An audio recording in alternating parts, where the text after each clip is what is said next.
let's make some cake pucks. Let's see what's cooking. It's time for Yo-Yo Makes 12.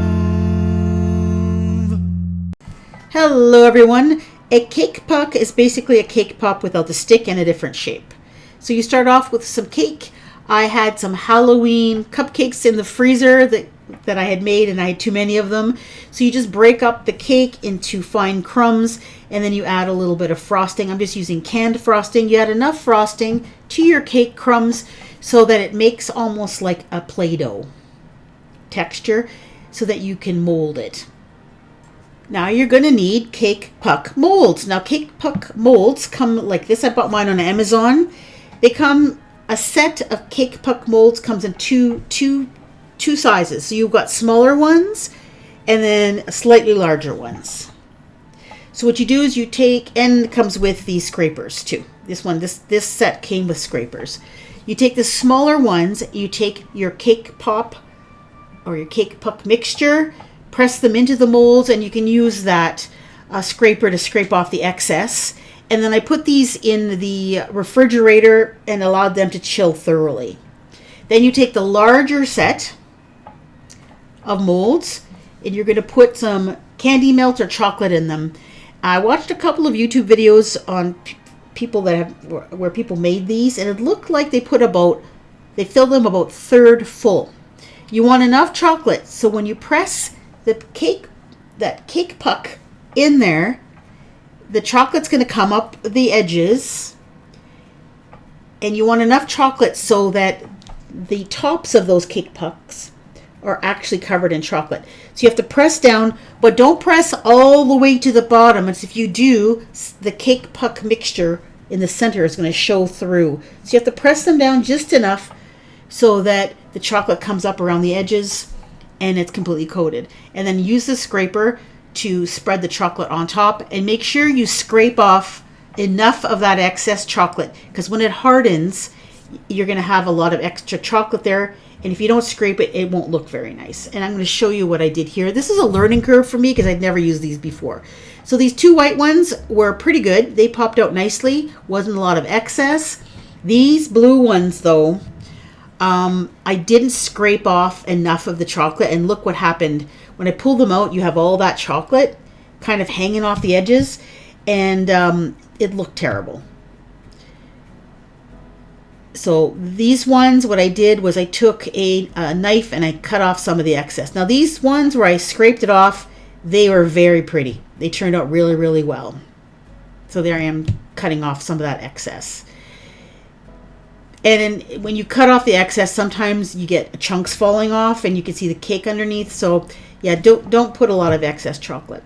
Now you can decorate these any way you want. I did a few different types of decorations. I did a few reindeer ones by using some semi-sweet chocolate, darker chocolate, to do the antlers. I added a little red M&M candy nose, and then two little white and black candy eyes. And there you go. Super cute, don't you think?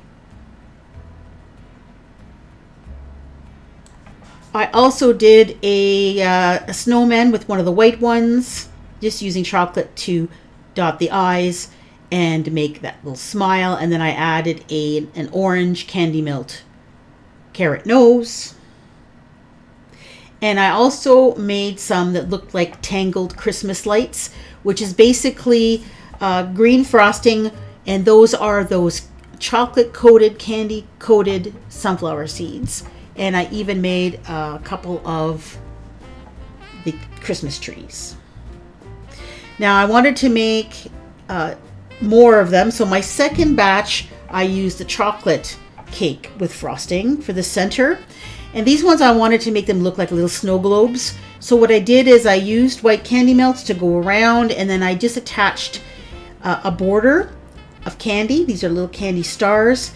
And I wanted it to have like a little snow effect in the bottom of your snow globe. So I added some white candy melt and some little white sprinkles, tipped off the excess. And then I added two little candy decorations, a little gingerbread man, and a little Christmas tree.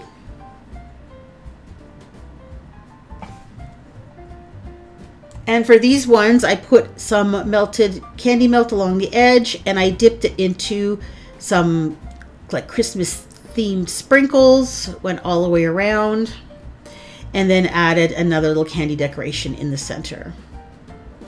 I had little reindeer and I had little Santa Clauses. I liked how these looked as well. Now, to make them look like snow globes, you want to put them on like a little pedestal. And I'm using a miniature Reese's peanut butter cup. At first I thought I would want the gold, so I put a little dab of candy melt and added it on there. And I turned it so that the gold was facing, but you could still see the Reese's written on it. So I decided to peel that part off and just put it right on top of the paper liner that these come in, which is like a black color. You could also you could take all the paper off completely if you want and just put it on a chocolate one. Now here's what they look like when you cut them in half. You can see the coating goes all the way around, and you can see that cakey center of them. They're not hard to bite into at all. They're actually fairly easy to bite into. So here are some of the little snow globe ones that I made. I thought these turned out really, really well. I really thought they were super cute. And as far as cake pucks go, they're certainly a lot easier to make than cake pops on a stick. They're a little bit bigger though, so it's quite like a hefty little dessert you have there, but they're a lot easier to make, and they don't crack like a lot of the cake pops do. If you're looking for more goodies to make for Christmas, I have a huge playlist with all sorts of different interesting things on there. If you want to go see it, go check it out, and thank you so much for watching.